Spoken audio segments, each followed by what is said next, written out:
Bueno, Dios les bendiga, un nuevo episodio de Pensamientos de Bien y hoy vamos a hablar de un tema muy pero muy especial y creo que es un tema que a mí me gusta muchísimo, me apasiona y es acerca del servicio. Vamos a hablar acerca de vivir sirviendo. Y Amén. Hoy tenemos una invitada muy especial. Yo antes de quiero hacer un preludio y es que me gusta muchísimo hablar con mujeres porque ellas tienen una gracia muy especial de parte de Dios en su llamado, en su ministerio. Y hoy tenemos a Lady Saavedra. Amén. Muy bien dicho el apellido. Excelente. Saavedra. Bueno, Dios les bendiga a todos, mucho gusto. Bueno, mi nombre es Lady, como le decía Samuel. Y bueno, de verdad que este tema es muy importante, es muy especial. Pienso que nos compete a todos. Así que bueno, gracias a Dios por esta oportunidad que podemos tener pues de estar aquí. Y bueno, que esto pueda ser de bendición para todos aquellos que van a escuchar entonces esta sesión. Súper. Y bueno, para iniciar yo quisiera decir que de pronto a veces en la iglesia, cuando estamos sirviendo, ¿no? Cuando estamos en plataforma, cuando Dios nos pone a hacer algo, cualquier cosa, sea ujier o lo que sea, pensamos que ese momento en el que hacemos eso es solamente el momento de servicio, ¿no? Y partimos como nuestra vida en la iglesia es donde servimos, pero en la vida afuera, lo que hacemos cotidianamente, no lo hacemos. Pensamos que no estamos sirviendo a Dios ahí también. Bueno, precisamente eso es una realidad y eso es algo que de alguna manera tenemos que atacar, ¿sí? Cuando hablamos de una vida de servicio, es hablando en todos los aspectos, ¿sí? La vida es como un conjunto de algo integral, ¿sí? Entonces no es solamente como que yo sirvo solamente en la iglesia, sino que en todo lugar, en todos los aspectos de mi vida, porque eso es una vida de servicio. Entonces, para eso, Samuel, me parece muy importante determinar algo inicial, ¿sí? Algo inicial frente a esto del servicio. Y es que si nosotros nos ponemos a analizar como todo nuestro entorno, nuestro contexto, primeramente, uno de los modelos de enseñanza de Jesús y muy efectivo es el enseñar todas aquellas cosas espirituales por medio de todo lo terrenal, ¿no? Aquello que es comprensible para el hombre, ¿sí? Una manera de entender y de procesar aquella información celestial, ¿sí? Entonces, una manera muy importante de empezar a hablar un poco acerca de esto del servicio es que nosotros vemos que todo ha sido como formado o hecho con un propósito, absolutamente todo. Seguramente si el hombre no hubiera necesitado un carro para transportarse, seguramente no se hubiera formado o creado el carro, ¿cierto? Todo lo que ha sido hecho ha partido de una necesidad, ¿sí? De que ha habido una necesidad y a partir de esa necesidad ese es el propósito por lo cual las cosas han sido formadas y a base de esa necesidad es que va a rendir o de alguna manera va a prestar un servicio a esa necesidad, ¿sí? Entonces partiendo de eso, todo como que tiene un propósito, ¿no? Todo tiene un objetivo y todo ha partido de una necesidad. Y de pronto hablando un poco de eso, Samuel, me gustaría atacar un poco algo que vemos que pasa ahorita mucho en la sociedad, y no solamente en la sociedad, sino también en los cristianos, en los jóvenes, en los adultos, y es esta parte de la baja autoestima, ¿sí? De la depresión y de problemas existenciales, que la gente dice, es que yo no sirvo para nada, o sea, yo, ¿qué puedo aportar o qué puedo hacer? ¿Sí? Entonces, partiendo de ese punto, de que todo ha tenido como un propósito, un objeto, ¿sí? Por el cual haber sido creado y formado, podemos pasar a pensar que realmente si Dios nos formó y nos puso un lugar en el mundo, es porque realmente había un propósito, tal vez de pronto una necesidad y un objeto específico por el cual hemos sido creados y formados, y partiendo de eso, entonces es como podemos empezar a ver que realmente el solo hecho de existir nos hace de alguna manera tener como un propósito o un objetivo de servicio. Súper, y creo que acabas de decir algo muy importante, y es que cuando entendemos ese propósito por el cual nosotros nacimos, creo que se abre una ventana de oportunidades en las cuales uno se puede mover y no solo va a pensar, porque nos pasa mucho que el servicio va a ser en una plataforma de una iglesia, en un altar de una iglesia, sino que el servicio es más un estilo de vida, es más algo que yo hago 24 horas y no algo que hago 2 horas martes, jueves, sábado, domingo, sino es más un estilo de vida. Exactamente. Que Dios nos creó con un punto de servir a la persona.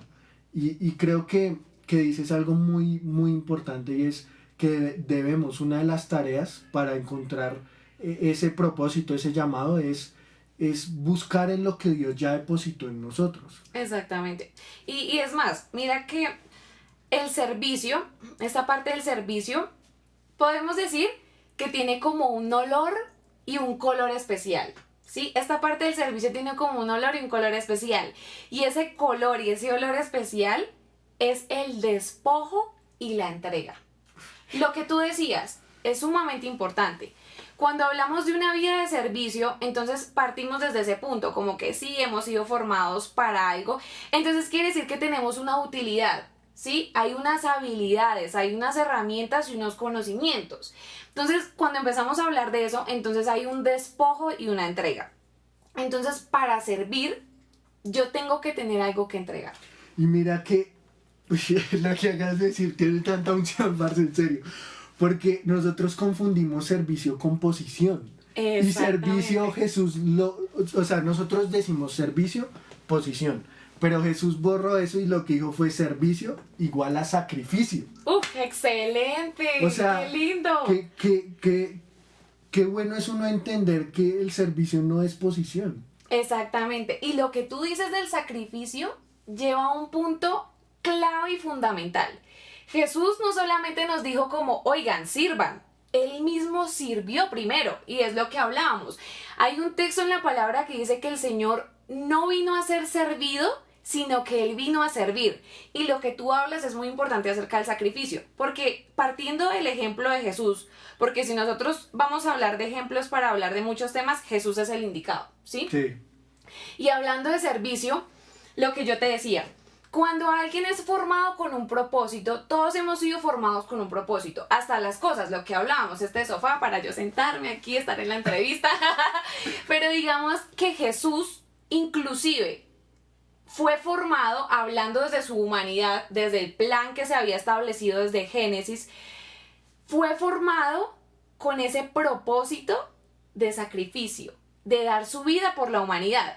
Entonces podemos ver que desde ese punto, desde lo del Antiguo Testamento, cuando vemos todas las profecías y toda esta cuestión de que vendría un Salvador, sí, a salvar el mundo, entonces vemos que ya viene con ese propósito destinado a un servicio, a una entrega, a un sacrificio y a un despojo. Entonces lo que yo te decía, para servir nosotros tenemos que entregar aquello que tenemos, ¿sí? Entonces si tú ves y vemos el ministerio de Jesús aquí en la tierra, Él entregó de todo lo que Él era, ¿sí?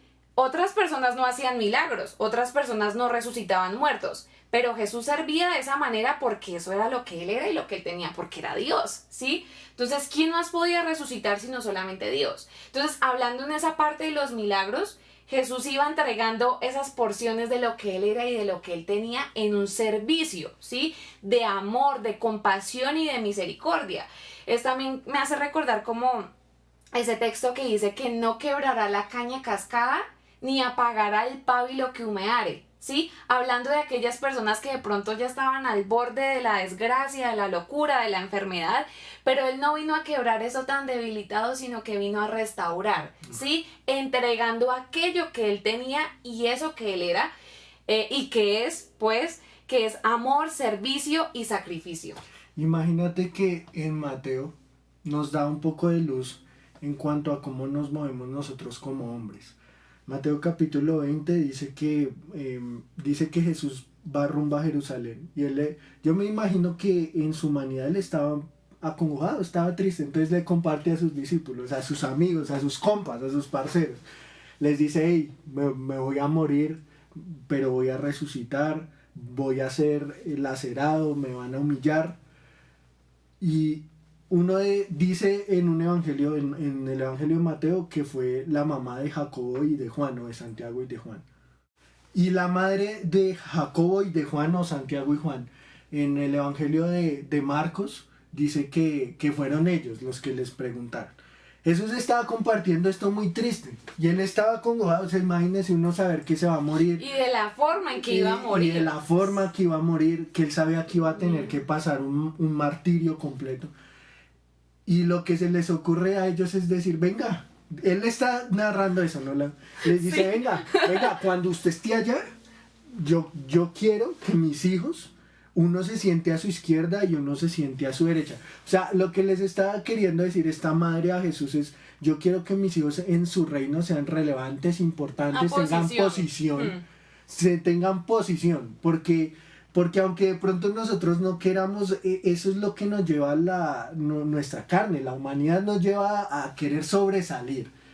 Entonces me encanta la primera respuesta de Jesús, y es que él dice que nuestros gobernantes, o sea, los gobernantes de este mundo, buscan ser grandes a través de la autoridad. Sí. Buscan importancia a través de la autoridad y que ellos creen que eso es servicio. Entonces yo creo que centrarnos un poco en esta mentalidad de pensar de que el servicio es cuando hacemos algo importante o algo más bien que es aprobado o aplaudido por muchos, que creo que es ahí donde muchos caemos en el error. Exacto. Y digamos, ahí, o sea, seguimos llevando esa trazabilidad de la vida de Jesús. O sea, Jesús, o sea, realmente es tan impresionante la manera en cómo él hizo las cosas, como para darnos a entender realmente cómo es que deben ser las cosas. Principalmente vemos todo el contexto de Jesús y cómo este plan de servicio, porque en realidad viéndolo así, de salvación, fue un servicio que él nos brindó entregando su vida por nosotros, y más aparte todo lo que hizo por los necesitados de ese momento y de ese contexto, es ver la manera en cómo él lo hizo, ¿sí? Porque si habláramos que el servicio es de posición social, entonces Jesús hubiera venido como los judíos lo esperaban. Los judíos lo esperaban como un rey, como un señor, como un adinerado, sí, con influencias con políticas, poder, exacto, que los restauraría y etcétera. Pero Jesús, o sea, él siempre, exacto, como que llevando esa parte, como siempre dándole látigo a esa parte tan humana y como tan egocéntrica del hombre, que vino en un pesebre. Empezando por eso, ¿sí? Y eso era lo que, o sea, yo pienso que los judíos eso era lo que más como que les... No le chocaba sí, a su mentalidad. ¿Cómo nuestro claro. rey va a ser un hombre que nació en un pesebre? Que su padre es un carpintero. O sea, no tiene dinero, no tiene una posición social. Y desde ahí, o sea, desde ahí se muestra esa parte del servicio como lo que decíamos, como un despojo, no por posición, sino lo que tú decías, que eso me pareció súper fundamental, y como un sacrificio. El sacrificio nos lleva a renunciar a cosas que nos gustan por el bien de otra persona. Eso es un sacrificio. Y Jesús, o sea, Dios es el rey de todo. Yo quiero hacer un paréntesis ahí porque estamos en una generación que habla mucho acerca del amor propio. Habla acerca de que el amor empieza y termina contigo. Tú eres el centro de todo. Entonces, ajá, creo que Jesús viene y ataca esa mentalidad diciendo el servicio, y en realidad la vida se trata de morir a ti. exactamente. Exacto. Y, o sea, y mueres tú, y hablándolo ya en una parte más de vida cristiana, mueres tú para que alguien más crezca en ti. Que esta parte, el que crece en nosotros es Jesús. Entonces, de alguna manera, nosotros tenemos que retribuir a eso que Él hizo por nosotros. Él renunció a lo que Él era, porque Él era, o sea, es el rey del universo, pero renunció de pronto a esa posición que tenía en el universo, se despojó y se hizo hombre. O sea, se puso en la posición más baja que podía haber, realmente, ¿sí? O sea, comparándonos con Dios, o sea, es como, ponte en la posición de tú siendo Dios, de tenerlo todo, ¿sí? De manejarlo y controlarlo todo, y venir y encarnarte en un cuerpo tan susceptible a pecado, a tantas cosas. Y podemos hablar obviamente que Jesús pues obviamente fue el varón perfecto porque en él no se halló pecado, ¿sí? Pero el hecho de sentir hambre, el hecho de sentir frío, cansancio, exactamente, todo eso es un sacrificio de servicio, porque de alguna manera renunció a todo lo que él era por nosotros. Y esa es la posición que ahora nosotros tenemos que tomar. Igual como él nos llevó ese ejemplo, lo hacemos nosotros en esa misma línea de servicio. Empezamos a renunciar al yo, es que soy yo primero, es lo que yo quiero, empezar a renunciar a eso y empezar a sacrificar por aquel que también sacrificó por nosotros. Súper, súper. O sea, que servicio también te lleva a negación. Exactamente, exactamente. Porque es como esa vida de utilidad, ¿no? De utilidad. Y la utilidad compete a todo lo que se necesita, ¿sí? A todo lo que se necesita. Y muchas veces aquello que se necesita de pronto no es lo que a nosotros nos agrada. Pero hay que hacerlo porque Claro. es un servicio. Y de ahí también podemos empezar a mirar, Samuel, que como cristianos, así mismo como Jesús, ese plan de salvación como cordero, ¿sí? Fue preparado para un servicio específico, así mismo es con nosotros. Yo pienso que tenemos que quitarnos de la cabeza porque la verdad lo he escuchado mucho y eso es algo preocupante. Es preocupante que ahora en la cabeza de muchos muchachos y de muchos cristianos esté la idea de que de pronto si yo no canto, si yo no tengo una voz increíble, entonces yo no sirvo, ¿sí? Porque tristemente se ha empezado a catalogar el servicio desde ciertas áreas únicamente, cuando el servicio, lo que hablamos, consta desde todas las Sí, áreas de es la un vida. estilo de vida. Exactamente. Desde el simplemente hecho de que tú ores por el enfermo, estás sirviendo, ¿sí? Porque estás dedicando tu espacio, tu comunión con Dios para orar en pro de la otra persona, ¿sí? Desde ese punto es un hecho tan pequeño del servicio. Entonces hay gente que dice como, no, es que yo no sirvo para nada, si yo no canto, si yo no toco un instrumento, si yo no predico de la manera más fenomenal, entonces yo no sirvo. Pero aquí viene la cuestión. Así como todo ha sido formado desde un principio con un propósito a una necesidad específica, la iglesia, ya hablando de cristianos, la iglesia tuvo un punto en el tiempo de formación, ¿sí? O sea, no podemos decir que la iglesia ha sido algo eterno, no, la iglesia en cuanto al tiempo tuvo un punto de partida, que fue el día de Pentecostés, ¿sí? Cuando se formó y nació la iglesia. En ese momento de nacimiento, antes de que la iglesia naciera, ya Jesús había mostrado el propósito por el cual nacería la iglesia. Y Jesús comisionó a sus discípulos y dijo, id por todo el mundo y predicad el evangelio a toda criatura. Ese es como el fundamento del cristiano y de la iglesia. El fundamento es ir y predicar el evangelio a toda criatura. Entonces, partiendo desde eso, el simplemente hecho de que tú seas bautizado en el nombre de Jesús y seas de la iglesia, ya tienes una comisión. Claro, claro. Independientemente de que cantes, de que no cantes, de que toques, de lo que sea, tú ya tienes una comisión. Sí, señor. ¿Y qué comisión tan grande? Y es ir y predicar el evangelio. Y mira que Jesús también ataca ahí en Mateo capítulo 20, versículo 26. Él sabe, y como Él fue el que nos formó, Él sabe que nosotros tendemos a tener ambición. O sea, en un buen sentido, ¿no? A querer mejorar, a querer llegar a ser. Y entonces Él dice que Él habla de los gobernantes y acá dice, así no va a ser entre ustedes, sino el que de ustedes quiera llegar a ser grande. O sea, Jesús no le, o sea, como que no le molesta que alguien tenga la ambición de querer ser importante. Pero dice, será su servidor. O sea, dice, la grandeza realmente para él es igual a servicio. El servicio, a abnegación, a sacrificio, a todo lo que hemos hablado, a estilo de vida. Pero si queremos ser grandes, tenemos que ser el servidor. Y mira que dice que debe ser el servidor de todos. De todos. O sea, de todos dice del que está en la calle que tal vez no conoce a Jesús y uno va en el carro y ¡pras! Me cerró. Yo soy el servidor de él. Exactamente. Y tengo que tratarlo como si él fuera mi señor prácticamente. Exactamente. Y, o sea, eso que dices es muy importante porque precisamente eso fue lo que hizo Jesús en su ministerio. ¿Cuántas críticas él no recibió? Y aún en cuando iba camino a la cruz del Calvario, todas esas burlas que le hacían, golpes, lo escupían, lo abofeteaban. Y él, por servicio a todos nosotros, enmudeció y no abrió su boca.